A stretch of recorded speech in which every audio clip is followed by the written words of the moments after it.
Herzlich willkommen zu dieser Anime-Flash Light-Ausgabe am Donnerstag, dem 5. Mai 2022.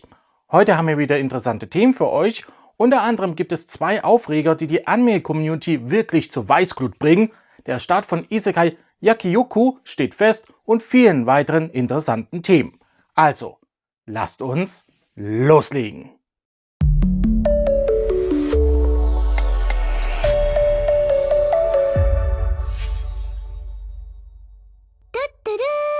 Auf dem Twitter-Account der Anime-Adoption von Isekai Yakiyoku wurde heute verkündet, dass diese ab Juli diesen Jahres im japanischen Fernsehen ausgestrahlt werden soll. Isekai Yakiyoku entsteht unter der Regie von Keizo im Studio Dio Media.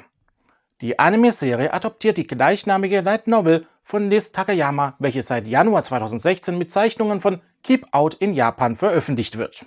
Kurz vor dem japanischen Kinostart von der Quintoshinju Quintupets The Movie veröffentlichte das japanische Unternehmen TBS Animation einen neuen Trailer zum Film. Der Sequel-Film zu The Quintoshinju Quintupets entsteht unter der Regie von Masato Shinbo im Studio Burberry Animation und soll mit einer Laufzeit von 130 Minuten ab dem 20. Mai in den japanischen Kinos zu sehen sein. Dass Anime auch in Japan sehr beliebt sind und sogar einige zum Diebstahl dieser animieren können, zeigt ein Fall, welcher sich vor wenigen Tagen in Japan ereignete. Laut einem Polizeibericht hätte ein 52-jähriger arbeitsloser Mann aus Sapporo mehrere DVDs eingesteckt und ohne zu bezahlen den Kassenbereich passiert. Ein Angestellter hätte den Mann beobachtet und bis zum Eintreffen der Polizei festgehalten. Hier stellte sich heraus, dass er mehrere Anime-DVDs im Gesamtwert von 10.000 Yen, etwa 73 € bei sich trug, woraufhin er festgenommen wurde. Im Rahmen der weiteren Befragung gab der Mann gegenüber den Behörden ein Geständnis ab. Die Frage nach dem Grund des Diebstahls beantwortete er mit: „Ich wollte einfach nur den Anime auf DVD schauen."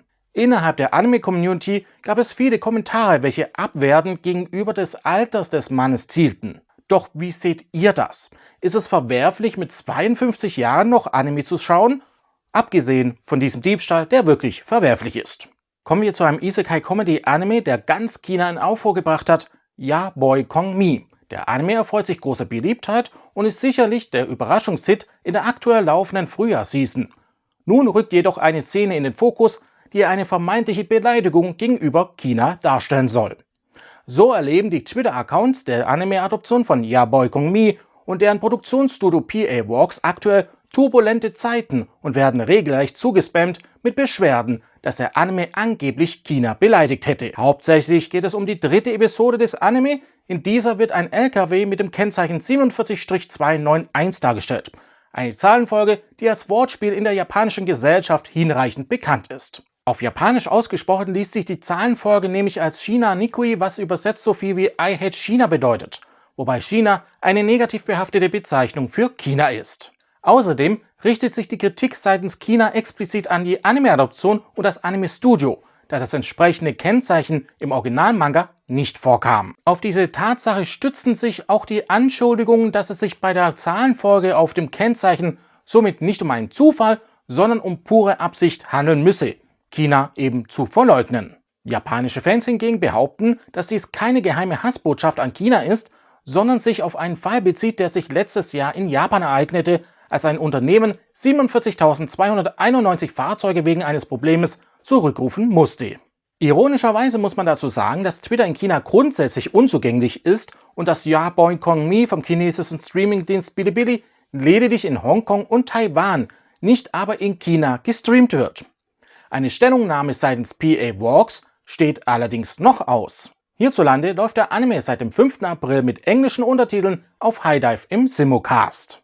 Egal auf welcher Social-Media-Plattform man derzeit schaut, Spy X Family ist derzeit in aller Munde und einer der größten Hits der aktuell laufenden Frühjahrsseason. Doch was im Trend ist und eine hohe Reichweite erhält auch Aufmerksamkeit und Kritik oft gleichermaßen. Und nun sind es die Singlefrauen in Japan, die Alarm schlagen. Offensichtlich fühlten sich eine beachtliche Zahl von ihnen von der gesellschaftlichen Darstellung einer Singlefrau in Spy X Me angegriffen.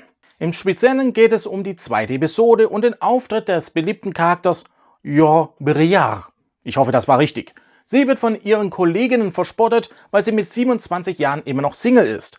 Übrigens genauso wie ich mit 30. Darüber hinaus wird eine Singlefrau in diesem Alter als verdächtig und als mögliche Spionin abgestempelt. Dies wird mit einem Beispiel abgerundet, in dem eine 30-Jährige deswegen sogar festgenommen wurde. Die Darstellung einer Welt, in der es anscheinend verwerflich ist, wenn eine Frau mit 27 Jahren immer noch Single ist, wurde von einigen weiblichen Zuschauern negativ aufgenommen. Dieser Aufschrei ist beachtlich, wenn man bedenkt, dass Singlefrauen tatsächlich in Japan stellenweise als schlecht abgestempelt werden und man deshalb auch von einer gesellschaftlich kritischen Aussage der Szene ausgehen könnte. Habt ihr eine Meinung zu diesem Thema? Dann teilt es uns in den Kommentaren mit. Im nächsten Monat startet der Publisher Kase Anime mit der Disc-Veröffentlichung von Iwakakoro Sport Climbing Girls. Passend dazu wurde nun ein deutscher Trailer auf dem offiziellen YouTube-Kanal von Kase Anime veröffentlicht. Das erste von 3 Volumes des unter der Leitung von Regisseur Tetsuro Amino im Studio Blade produzierten Anime erscheint voraussichtlich am 16. Juni diesen Jahres in den Handel und enthält neben den ersten 4 Episoden mit deutscher und japanischer Vertonung unter anderem ein 12-seitiges Booklet und 4 Artcards als Extra. Der genaue Termin der weiteren Volumes ist noch unklar. Das war unsere Aniflash Light Ausgabe für den heutigen Donnerstag, den 5. Mai 2022. Ich hoffe, es hat euch gefallen.